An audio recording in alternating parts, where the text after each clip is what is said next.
Welcome, Gemma. How are you? I'm well, thanks, Dev. Thank you for having me.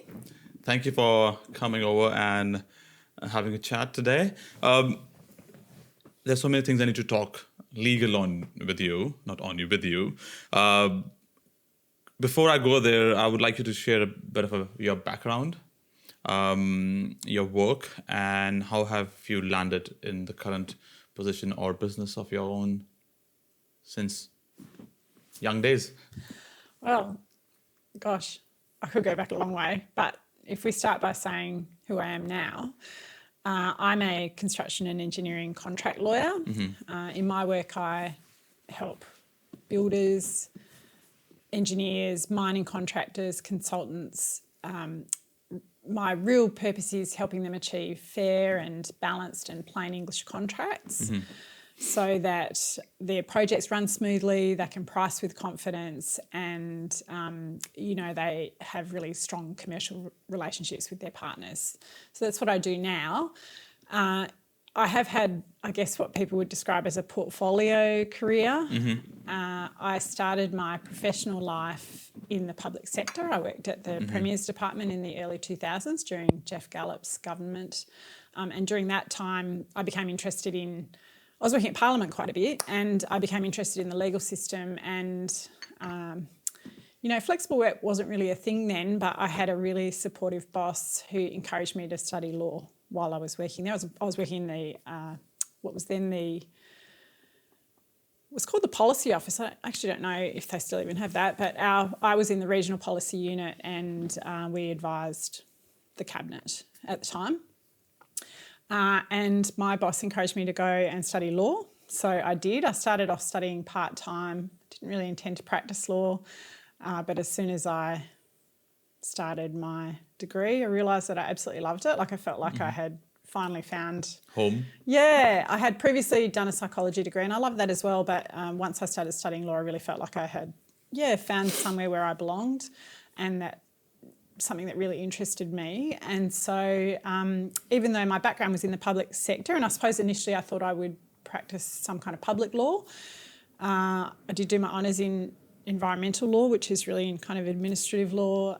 But I really realised during my studies that I was most interested in commercial law. And so on graduating, I did do an associateship. I was the Associate to Justice Owen at the Supreme Court in the dying days of the Bell trial, which is well known to lots of Western Australians, I guess.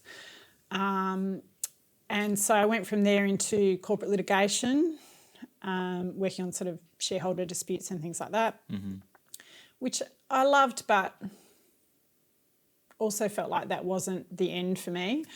And I went from there into an in-house role at an engineering consultant. And I wasn't pursuing a role in the construction industry, but it found me, and I loved that as well. So it's sort of like one of those, I guess it's, as you progress through a professional journey, some things I was, moving towards, and some things sort of fell in my lap. And I guess the construction industry fell in my lap a little bit, but I loved it. And so I stayed, and I love being an in-house lawyer as well, actually. I've had lots of really great experiences in my professional life.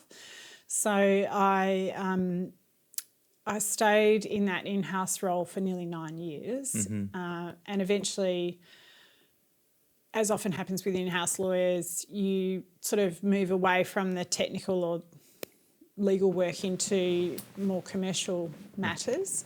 And after a while, I realised that I really missed the legal work. And so in late 2018, early 2019, I launched my own practice, focusing on the stuff that I'd really kind of been doing, which was commercial contracts in the construction industry. And that's what I've been doing since then. So more than 6 years now, I've been working with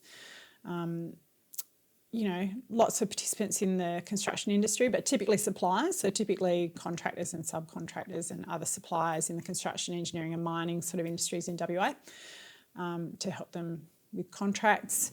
And really the thing that I'm really passionate about throughout that industry is demystifying all of the legal jargon. So trying to help people really understand what their rights and obligations are, where I can simplify contracts for them, and always with a goal to certainly to help them avoid headaches down the path and protect themselves from legal liability, but also to help them find ways to use their contract as a tool to achieve great project outcomes.